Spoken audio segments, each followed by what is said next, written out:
আসসালামু আলাইকুম সবাইকে। এর আগের ক্লাসে আমরা অ্যামিনো অ্যাসিডের গঠন দেখেছিলাম। আজকের ক্লাসে আমরা অ্যামিনো অ্যাসিডের বৈশিষ্ট্যগুলো কি এবং কাজ, এটা সিকিউতে আসতে পারে। সো বৈশিষ্ট্যগুলো আমাদের মনে রাখতে হবে। কাজটাও সিকিউতে আসতে পারে। এছাড়াও বিভিন্ন অ্যাডমিশন ভর্তি পরীক্ষায় রিটেনে দিতে পারে। সো এই অংশটুকু আমাদের ভালো করে পড়তে হবে। আসো, আমরা বৈশিষ্ট্য পড়ার জন্য আগে চিত্রটা আরেকবার আঁকাই। গত ক্লাসে আমরা শিখেছিলাম। সো একদম কেন্দ্রে কি আছে? একটা কার্বন আছে, এক পাশে আছে COOH, এক পাশে আছে COOH, এই পাশে আছে ভাইয়া NH2। আচ্ছা, একটা হাতে আছে হাইড্রোজেন এবং আরেকটা হাতে থাকে অ্যালকাইল মূলক, যেটা চেঞ্জ হতে পারে, অর্থাৎ অ্যালকাইল মূলকের উপর ভিত্তি করে বিভিন্ন ধরনের অ্যামিনো অ্যাসিড আমরা পাই। আচ্ছা, এখন আমরা গত ক্লাসে একটা বিষয় পড়েছি যে কার্যকরী মূলকের পরের কার্বনটার নাম হচ্ছে আলফা কার্বন। তার মানে কি এই কার্বনটা হচ্ছে আলফা কার্বন। তাহলে এইখানে যে অ্যামিনো অ্যাসিডটা আমরা দেখতে পাচ্ছি, এই অ্যামিনো অ্যাসিডটা আসলে আলফা অ্যামিনো অ্যাসিড। এই অ্যামিনো অ্যাসিডটার নামই কি ভাইয়া? এটা হচ্ছে আসলে আলফা অ্যামিনো অ্যাসিড। এবং যত অ্যামিনো অ্যাসিড আছে, প্রাণী এবং উদ্ভিদের দেহে যত অ্যামিনো অ্যাসিড আছে, বেশিরভাগ অ্যামিনো অ্যাসিড হচ্ছে আলফা অ্যামিনো অ্যাসিড। এই কথাটা মনে রাখো। সো আমাদের দেহের ভেতরেও যত অ্যামিনো অ্যাসিড আছে, সবগুলো তাহলে কি ভাইয়া? কি অ্যামিনো অ্যাসিড? সেই অ্যামিনো অ্যাসিডগুলো দেখতে এমনই, এবং সেটা হচ্ছে আলফা অ্যামিনো অ্যাসিড। তাহলে দেখো, অ্যামিনো অ্যাসিডের একটা বৈশিষ্ট্য আমরা পেয়ে গেলাম। অ্যামিনো অ্যাসিড হচ্ছে আলফা অ্যামিনো অ্যাসিড। আচ্ছা, দ্বিতীয় কথা, এইখানে দেখো এইখানে দেখো, এই যে এখানে যেহেতু অ্যাসিড আছে, একটা অ্যাসিড কি করতে পারে বলো তো ভাই? একটা হাইড্রোজেন দান করতে পারে, তাই না? সো এটা যদি হাইড্রোজেন ছেড়ে দেয়, এটা যদি একটা হাইড্রোজেন ছেড়ে দেয়, দেখো তো ভাইয়া, এটা কি হবে বলো তো? নেগেটিভ আয়নে পরিণত হবে। আবার এই যে এখানে NH2 আছে, এইখানে যদি একটা হাইড্রোজেন গ্রহণ করে NH2, NH3 হয়ে যাবে, অর্থাৎ NH3 প্লাস হয়ে গেল। তাহলে দেখো তো ভাইয়া, এটা কি হয়ে গেল? পজিটিভ চার্জ হয়ে গেল। তাহলে এই ধরনের আয়নকে বলা হয় জুইটার আয়ন, যেখানে পজিটিভ নেগেটিভ দুইটা চার্জই আছে। এবং অ্যামিনো অ্যাসিড হচ্ছে জুইটার আয়নের একটা ভালো উদাহরণ। সো এইখানে এই অ্যামিনো অ্যাসিডটা কি বলতো ভাইয়া? এটা হচ্ছে জুইটার আয়ন গঠন করে। এই আয়নটাকে বলা হচ্ছে জুইটার আয়ন আয়ন আচ্ছা, এরপরে যে বিষয়টা অ্যামিনো অ্যাসিড সম্পর্কে মনে রাখবে বৈশিষ্ট্যটা, সেটা হচ্ছে এই যে দেখো নামের মধ্যে অ্যাসিড। সো নামটা হচ্ছে অ্যামিনো অ্যাসিড। Amino acid. তো এই কথাটা মনে রাখো, কোনো নামের মধ্যে যদি অ্যাসিড থাকে, কোনো নামের মধ্যে যদি অ্যাসিড থাকে, সেটা হচ্ছে পানিতে দ্রবণীয়। সো আমি এটা বলে লিখেই দিই, যাতে তোমাদের পরবর্তীতে মনে থাকে, ঠিক আছে? সো নামের মধ্যে অ্যাসিড থাকলে, অ্যাসিড কি বলতো ভাইয়া? অ্যাসিড পানিতে দ্রবণীয়। অ্যাসিড পানিতে দ্রবণীয়। পানিতে দ্রবণীয়।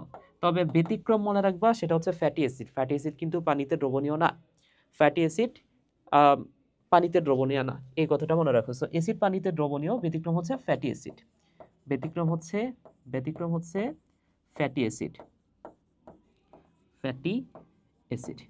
সো যারা পানিতে দ্রবণীয়, তারা আবার অ্যালকোহলে অদ্রবণীয়। অর্থাৎ এখানে যে অ্যামিনো অ্যাসিড, এটা পানিতে দ্রবণীয় ঠিক আছে, কিন্তু এটা আবার অ্যালকোহলে অদ্রবণীয়। এই কথাটাও মনে রাখো। তার মানে কি এটাও একটা বৈশিষ্ট্য। আচ্ছা, তাহলে দেখো আমরা বেশ কয়েকটা বৈশিষ্ট্য অলরেডি জেনে গেলাম। আচ্ছা, তাহলে এইখানে বেশ কিছু বৈশিষ্ট্য লেখা আছে, যেমন মানবদেহের সব অ্যামিনো অ্যাসিড, এগুলো কি অ্যামিনো অ্যাসিড বলো তো ভাইয়া? Alpha amino acid. মানবদেহের সব অ্যামিনো অ্যাসিড কি ধরনের amino acid? Alpha amino acid. তাহলে এই বৈশিষ্ট্যটা আমরা জানি। এই অ্যামিনো অ্যাসিডগুলা পানিতে দ্রবণীয়। কেন পানিতে দ্রবণীয়? নামের মধ্যে আছে অ্যাসিড, আর অ্যাসিড থাকলে সেটা হচ্ছে পানিতে দ্রবণীয়। কিন্তু অ্যালকোহলে তাহলে কি হবে? আবার অ্যালকোহলে কিন্তু অদ্রবণীয়, ঠিক আছে? এই কথাটা মনে রাখো। অ্যামিনো অ্যাসিড হচ্ছে বর্ণহীন এবং স্ফটিকাকার, ঠিক আছে? এবং অ্যামিনো অ্যাসিড পেপটাইড বন্ধনের মাধ্যমে যুক্ত হতে পারে। আমরা প্রোটিন পড়ার শুরুতে সেই পেপটাইড বন্ধন কিভাবে তৈরি হয় সেটা আমরা দেখব। সো মনে রাখো, অ্যামিনো অ্যাসিড প্রোটিন তৈরি করে, আর প্রোটিন তৈরি হওয়ার জন্য অ্যামিনো অ্যাসিডগুলো যুক্ত হয় যে বন্ধনীর মাধ্যমে, নাম হচ্ছে পেপটাইড বন্ধনী। সো পেপটাইড বন্ধনীর মাধ্যমে মাধ্যমে প্রোটিন তৈরি করতে পারে এই অ্যামিনো অ্যাসিড। আচ্ছা, এটা একটা বৈশিষ্ট্য। এরপরে এটা জুইটার আয়ন তৈরি করে। জুইটার আয়ন মানে কি? ওই যে পজিটিভ নেগেটিভ চার্জ, একই বলে পজিটিভ নেগেটিভ চার্জ তৈরি হচ্ছে, এটা হচ্ছে জুইটার আয়ন, এটা তৈরি করতে পারে।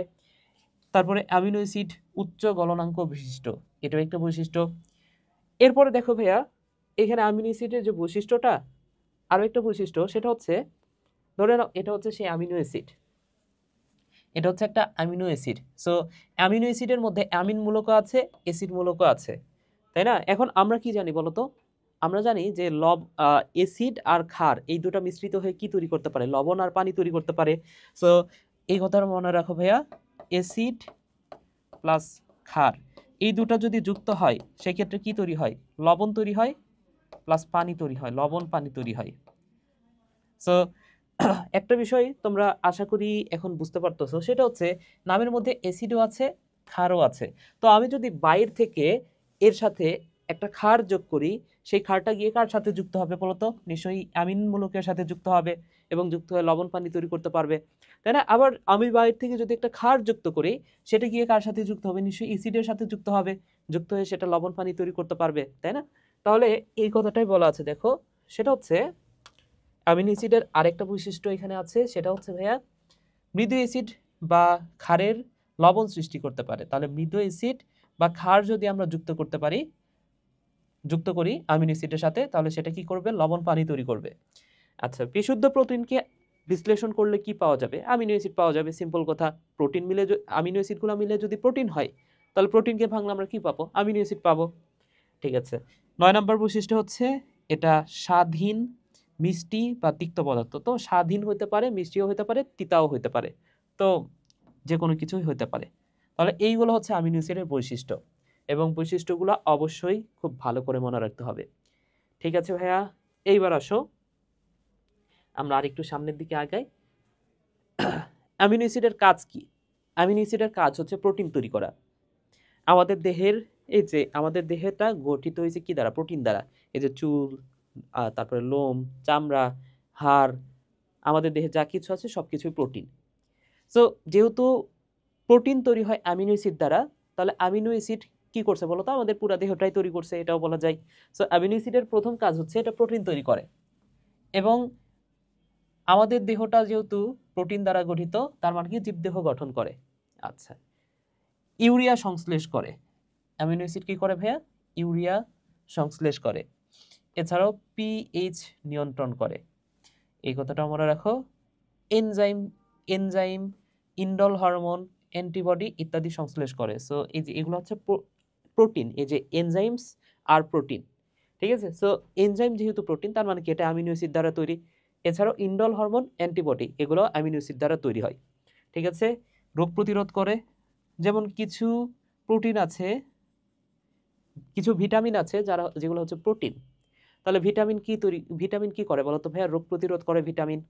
তো কিছু ভিটামিন যেহেতু প্রোটিন, আর প্রোটিন রোগ প্রতিরোধ করে, তার মানে কি অ্যামিনো অ্যাসিডও রোগ প্রতিরোধ করে, এই কথাটা বলা যায়। এছাড়াও দেখো মেলানিন তৈরি করে। কি তৈরি করে ভাইয়া? মেলানিন, ঠিক আছে? সো এই কথাগুলো মনে রাখো। তাহলে এইগুলো হচ্ছে অ্যামিনো অ্যাসিডের কাজ।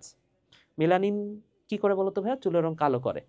আচ্ছা, ঠিক আছে। তো এই হলো আজকের দুইটা টপিক, অ্যামিনো অ্যাসিডের বৈশিষ্ট্য পড়লাম এবং কাজ পড়লাম, যেটা আমাদের CQ plus MCQ plus admission written এই তিনটা জায়গাতেই গুরুত্বপূর্ণ। ওকে, তাহলে আশা করি বুঝতে পেরেছো তোমরা। সবাই ভালো থাকো, সুস্থ থাকো, টাটা।